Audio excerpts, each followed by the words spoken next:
한국에서 활동했던 외국인 기자가 한국을 떠나면서 자신이 한국에서 느낀 한국인의 단점 4가지를 지적했다고 합니다.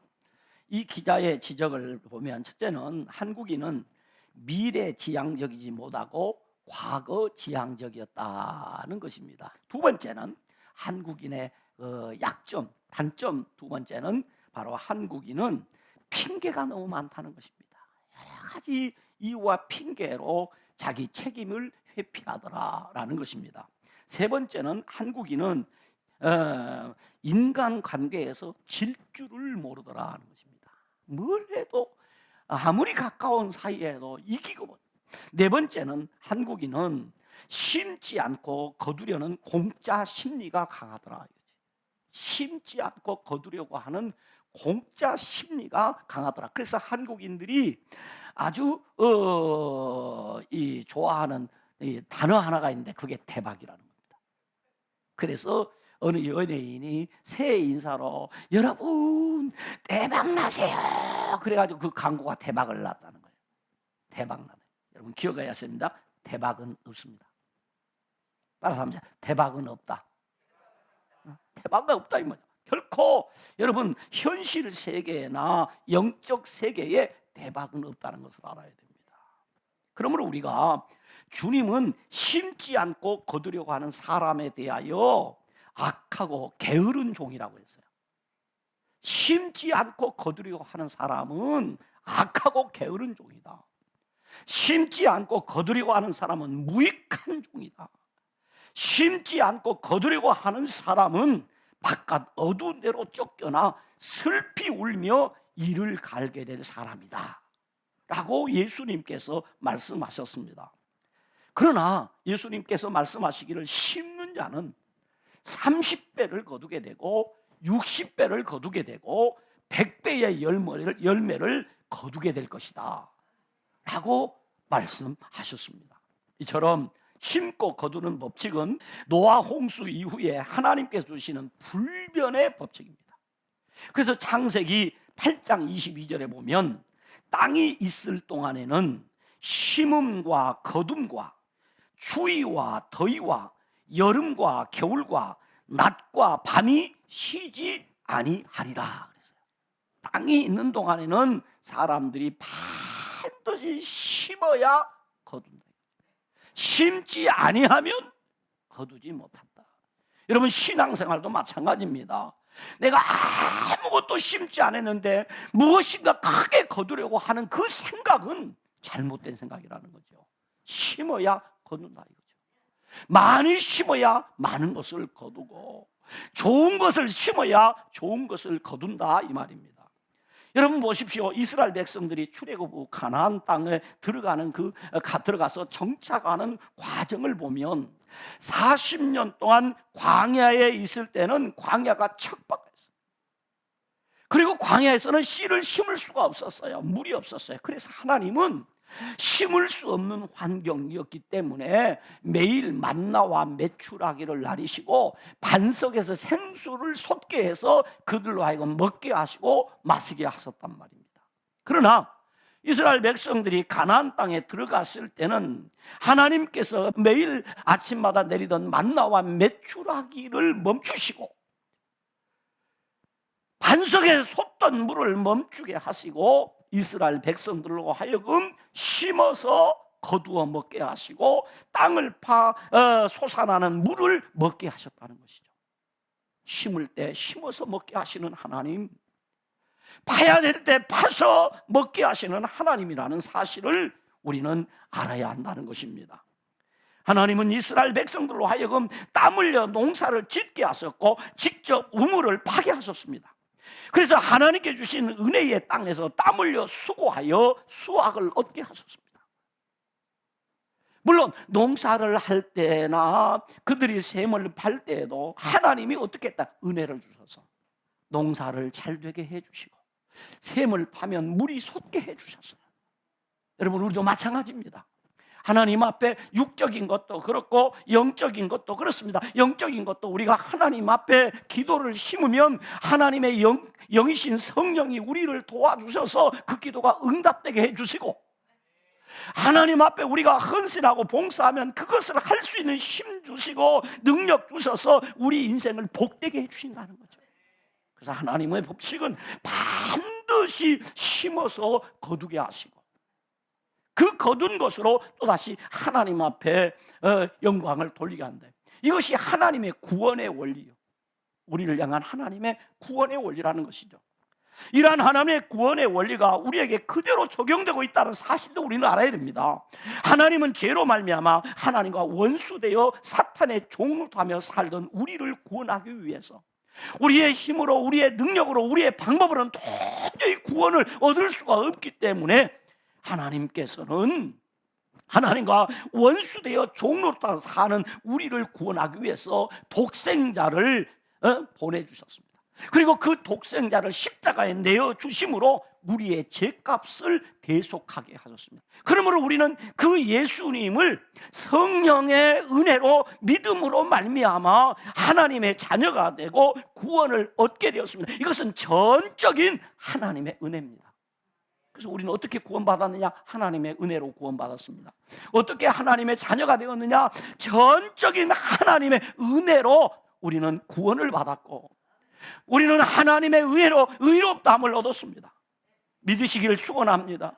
그것은 다 하나님의 은혜였다는 것이죠. 그런데 그 하나님의 은혜는 계속하여 우리에게 성령의 능력으로 우리로 하여금 하나님의 자녀답게 변화된 삶, 성령의 열매를 맺는 삶을 살게 하신다. 이것도 하나님의 은혜란 말이에요. 그러므로 이제 성도는 하나님의 백성답게 영적인 성장과 성숙을 위해서 믿음의 역사와 소망의 인내와 사랑의 수고의 땀방울이 있어야 된다는 거죠. 다시 말하면 믿음의 역사가 있고 소망의 인내가 있고 사랑의 수고의 땀방울이 있는 사람, 그 삶을 저는 은혜의 복음 다시 새롭게 경험하는 삶이라는 거죠. 은혜의 복음을 새롭게 경험하는 삶, 다시 말하면 복음대로의 삶, 복음적인 삶을 사는 것. 이제는 내 힘이 아니라 내 능력이 아니라 하나님의 성령이 주시는 그 능력을 힘입어서 믿음의 역사가 있는 삶, 소망의 인내가 있는 삶, 사랑의 수고의 땀방울이 있는 이런 은혜의 복음을 경험하는 삶을 성도는 살아야 한다는 거죠. 그래서 오늘 본문을 말하면 첫 번째 보니까 오늘 본문 6절로 7절에 보니까 이렇게 말씀을 하십니다. 본문 6절 7절 말씀을 같이 읽습니다. 시작. 가르침을 받는 자는 말씀을 가르치는 자와 모든 좋은 것을 함께하라. 스스로 속이지 말라. 하나님은 업신여김을 받지 아니하시나니 사람이 무엇으로 심든지 그대로 거두리라. 믿기를 축원합니다. 자, 여기서 가르침을 받는 자는 여러분 뭐 어려운 얘기가 아니죠. 가르침 받는 자가 누굽니까? 신앙생활하고 생활에 있어서 지도자의 지도를 받는 자입니다. 성도죠. 여러분이죠. 신앙생활의 지도를 받고 있는 자, 그 사람이 가르침을 받는 자입니다. 그리고 말씀을 가르친 자는 두말 할 것 없이 성도들의 신앙생활을 지도하는 자 누굽니까? 목회자입니다. 목회자. 그리고 모든 좋은 것이라는 이 말의 뜻은 1차적으로는 물질적인 것입니다. 그 다음에 이 물질적인 것은 뿐만 아니라 정신적인 것, 영적인 것을 포함한 넓은 의미로 예수님을 믿음으로 받은 모든 은혜와 은사와 축복을 말합니다. 함께하라. 자, 말씀을 가르침을 받는 자는 말씀을 가르치는 자와 함께 모든 좋은 것, 예수를 믿고 받은 모든 은혜와 축복을 말이요. 어떻게 하라? 함께하라. 이 함께한다는 말은 나누라, 교제하라 그런 말입니다. 그러니까 가르침을 받는 자는 말씀을 가르치는 자와 좋은 관계를 유지하라. 그래야 새로운 은혜의 복음을 경험하는 삶을 살 수 있게 된다. 이것이 성도가 하나님을 하나님으로 섬기는 신앙적인 행위요, 좋은 것을 심는 신행의 삶이라는 것입니다. 신행의 삶이다. 그러나 다른 복음에 미혹된 자들처럼 그들에게 하나님의 말씀을 가르친 사도 바울의 사도권을 부정하고 비난의 화살을 쏘아대는 자들은 스스로 자신을 속이는 자들이며 하나님을 업신여기는 불신앙적인 행동을 하는 것이다. 여기서 우리는 중요한 영적 교훈을 얻게 됩니다. 그것은 하나님의 말씀을 가르치는 자가 말씀의 씨를 잘 심으면 그 말씀의 가르침을 받는 자를 통해서 열매를 맺게 되고 열매를 거두게 된다. 그러므로 가르치는 자가 자신의 무슨 겸손한 마음이나 좋은 성격 따위로 가르침을 받는 자의 기분을 좋게 해주거나 온갖 미사여구를 동원하여 가르침을 받는 자의 비나 맞추려 해서는 절대로 안 되는 겁니다. 그래서 마태복음 5장 19절에 예수님께서 말씀하시기를 누구든지 이 계명 중에 지극히 작은 것 하나라도 버리고 또 그같이 사람을 가르치는 자는 천국에서 지극히 작다 일컬음을 받을 것이요 누구든지 이를 행하며 가르치는 자는 천국에서 크다 일컬음을 받으리라. 그래서 바울은 믿음의 아들 디모데에게 목회자로서 어떻게 해야 되느냐, 망령되고 허탄한 신화를 버리고 경건에 이르도록 내 자신을 연단하라고 했습니다. 그리고 말하기를 너는 읽는 것과 권하는 것과 가르치는 것에 전념해라. 세상에 허탄한 거 버려라. 세상에 망령된 거 버려라. 그리고 성경에 기록된 것을 잘 읽고 그 성경에서 명령하는 것을 성도들에게 가르쳐라. 그러므로 말씀을 가르치는 자는 대적자들 곧 불신자로 부끄러워 악하다 할 것이 없도록 바른 교훈으로 성도를 가르쳐라. 바른 교훈으로. 그래서 바른 교훈을 하여 가르침을 받은 자를 하나님의 사람으로 온전하게 하고 하나님의 백성답게 모든 선한 일을 행할 능력을 갖추어 모든 선한 일에 열심을 다하는 삶을 살도록 해야 합니다. 그래서 자신이 그렇게 가르침을 받는 자는 자신이 듣고 싶은 말씀, 자신의 취향에 맞는 말씀을 드리려고 할 것이 아니라 하나님께서 주의 종을 통하여 주시는 말씀이라면 그 어떤 말씀이라도 아멘 하며 받아야 합니다. 어떤 때는 그 말씀이 내 가슴을 찢고 내 마음을 상하게 하고 내 감정을 상하게 해도 하나님이 우리 목사님을 통해서 나에게 주신 말씀이구나. 그러면 내가 이 말씀에 내 마음에 찔렸다면 돌이키고 회개하고 그 말씀을 내 삶에 적용하여 순종하는 삶을 살기 위해서 몸부림을 치게 되면 반드시 좋은 열매를 맺게 된다. 그래서 그 좋은 열매를 가지고 가르치는 자와 좋은 것을 함께 하는 사람, 그 사람이 은혜의 복음을 새롭게 경험하는 삶을 사는 사람이다, 그 말이에요. 곧 가르치는 자와 좋은 것을 함께하기 위해서는 우리는 좋은 것을 심어야 되고 또 좋은 것을 많이 심어서 좋은 것을 많이 거두는 삶이 복음적인 삶입니다. 그러므로 복음은 삶으로 실천되어야 열매를 거두게 되는 것입니다. 두 번째는 성령의 인도하심을 따라 영생을 거두라라고 했어요. 본문 8절에 이렇게 기록합니다. 8절 읽어봅니다. 자기의 육체를 위하여 심는 자는 육체로부터 썩어질 것을 거두고 성령을 위하여 심는 자는 성령으로부터 뭘 거둔다? 영생을 거두리라 라고 했습니다. 5장에서 성도의 신앙생활은 육체와 성령이 서로 대항하여 결사적으로 싸우는 전쟁터라고 비유를 했습니다. 그런데 오늘 본문은 농부에 농사하는 것을 비유로 배경을 삼고 있습니다. 즉 육체와 성령은 사람이 자기 인생에 씨를 뿌리고 있는 그 밭의 씨와 같다. 성령과 육체는 우리 사람들의 인생의 밭에 뿌리는 씨와 같다는 거죠. 그러면 이 밭에 어떤 씨를 뿌릴 것인가는 우리의 자유입니다. 그렇죠? 여러분, 밭에 어떤 씨를 뿌릴 것은 그 농부의 자유입니다. 그러나 거둘 때 열매는 자유하지 못한다는 건 필연적이라는 거죠. 여러분, 우리가 인생을 살면서 무엇을 심을 것인가 하는 것은 자유롭습니다.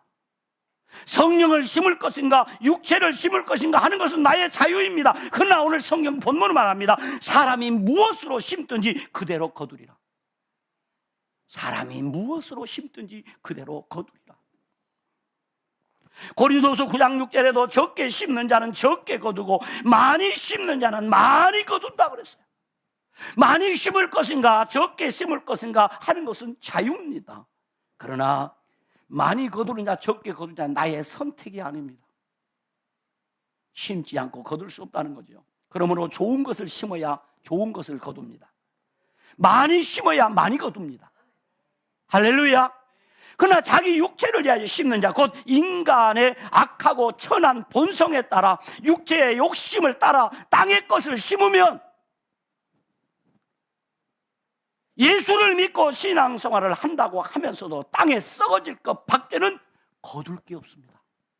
그러므로 성령의 은혜로 예수님을 나의 구주와 주님으로 믿어 하나님의 자녀가 되고 의롭다함을 받은 사람은 성령님의 계속적인 인도하심을 따라서 예수님을 내 인생의 목적으로 삼아서 내 삶을 수단으로 동원하여 사는, 그래서 성령으로부터 썩지 않고 쇠하지 않는 영생을 거두는 삶을 살아야 합니다. 그래서 우리는 기도하는 것입니다. 그래서 우리는 말씀을 읽는 것입니다. 그래서 우리는 은혜를 구하는 것입니다. 여러분, 금생과 내세의 약속이 있는 경건한 삶을 살아야 되는 이유가 여기 있습니다. 바로 저와 여러분의 인생이 거둘 것이 많은 인생, 썩지 아니하는 것을 거두어서 하나님 앞에 영광을 돌리는 그런 삶이 은혜의 복음을 새롭게 경험하는 복음적 삶인 것입니다. 그러므로 복음은 삶으로 실천되어져야 열매를 거두게 되는 것입니다. 마지막 세 번째입니다. 본문 9절로 10절에 보면 교회 중심의 선을 행하여 필연적인 복을 거두라고 말합니다. 본문 9절로 10절 말씀을 읽습니다. 우리가 선을 행하되 낙심하지 말지니 포기하지 아니하면 때가 이름에 거두리라. 그러므로 우리는 귀에 있는 대로 모든 이에게 착한 일을 하되 더욱 믿음의 가정들에게 할지니라 라고 했습니다. 여기서 선을 행하되, 우리가 선을 행하는데 어떻게 하냐면 낙심하지 말라, 선을 행하되 포기하지 말라. 자, 따라서 낙심하지 말라, 포기하지 말라. 이 격려 속에 담긴 뜻이 무엇일까요? 선을 행하는 일이 쉽다 어렵다? 어렵다. 그래서 많은 사람들이 어떻게 한다? 낙심한다. 많은 사람들이 어떻게 한다? 포기한다. 왜? 어려우니까. 어렵지요. 여러분, 해서 어떤 것 하나 쉬운 것 없습니다. 어떤 것 하나 쉬운 것 없어요. 그래서 데살로니가 성도들에게 너희가 선을 행하되 낙심하지 말라라고 했어요. 시편 126편 5절 6절에 눈물을 흘리며 씨를 뿌리는 자는 기쁨으로 거두리라. 울며 씨를 뿌리러 나가는 자는 반드시 기쁨으로 그 곡식단을 가지고 돌아오리라.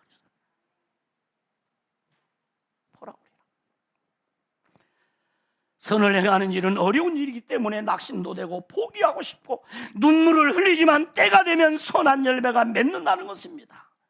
어렵게 심으면 기쁘게 거둘 때가 있다는 것입니다. 씨를 뿌릴 때에 나지 아니할까 슬퍼하며 심히 애탈지라도 나중 예수께서 칭찬하시리니 기쁨으로 단을 거두리로다. 거두리로다. 거두리로다. 기쁨으로 단을 거두리로다. 거두리로다. 거두리로다. 기쁨으로 단을 거두리로다.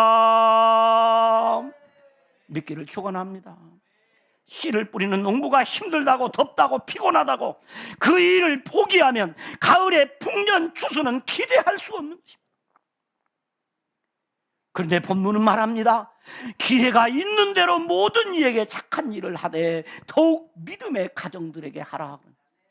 기회가 있는 대로 심되 기회가 있을 때에 심어라, 그런 말이에요. 기회가 있는 대로 착한 일을 해야 한다는 것입니다. 모든 이에게 착한 일을 해야 한다는 것입니다. 그런데 특별하게 믿음의 가정들에게 하라 그랬어요. 믿음의 가정들에게 하라. 다시 말하면 최우선적으로 집중하여 믿음의 가정들에게 하라. 다시 말하면 교회를 중심으로 하라. 믿음의 가정들에게 하라. 교회를 중심하여 하라. 농부가 열심히 씨를 뿌렸습니다. 그런데 자기 밭이 아닌 남의 밭에 뿌렸다면 어떻게 되겠습니까? 그러면 안 되죠. 여러분, 우리 밭에 씨를 뿌려야 돼요. 내 밭에 씨를 뿌려야 돼. 그래야 내가 거둘 것이 있다는 것이죠.